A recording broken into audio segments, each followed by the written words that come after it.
ಮಂತ್ರಾಲಯದ ರಾಘವೇಂದ್ರ ಸ್ವಾಮಿಗಳು ಇವತ್ತು ಬೇಡಿದ್ದನ್ನ ಬೇಡಿದವರಿಗೆ ಕೊಡುವಂತ ಕಲ್ಪ ವೃಕ್ಷ ಅವರು.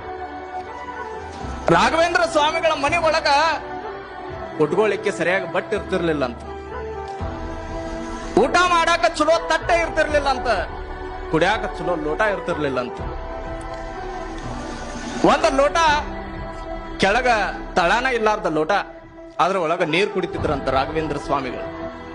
ಹೆಂಗ ಕುಡಿತಾರ್ರಿ? ಆ ಲೋಟ ತಳ ಇಲ್ಲಾರ್ದ ಲೋಟ ಹಿಂಗ ಕೈ ಒಳಗೆ ಇಟ್ಕೊಂಡು ಅದ್ರ ಒಳಗ ನೀರು ತುಂಬಿಕೊಂಡು ಹಿಂಗ ಕುಡಿಯೋರಂತ. ಮನೆ ಒಳಗ ಸರಿಯಾಗಿ ಇರಲಿಕ್ಕೆ ವ್ಯವಸ್ಥೆಗಳಿಲ್ಲ, ಊಟದ ವ್ಯವಸ್ಥೆ ಇಲ್ಲ, ಮಲ್ಕೊಳಕ್ ಚಲೋ ಹಾಸಿಗಿಲ್ಲ. ಇವತ್ತ ಯಾರ ಮಂತ್ರಾಲಯಕ್ಕೆ ಹೋಗ ರಾಘವೇಂದ್ರ ಸ್ವಾಮಿಗಳ ಹತ್ತಿರ ನಿಂತ ಯಬ್ಬಾ ಇದನ್ನ ಕೊಡು ಅಂದ್ರೆ ಬೇಡಿದ್ದನ್ನ ಕೊಡುವಂತ ಶಕ್ತಿ ರಾಘವೇಂದ್ರ ಸ್ವಾಮಿಗಳ ಹತ್ರ ಐತಿ. ಮಂತ್ರಾಲಯದ ರಾಘವೇಂದ್ರ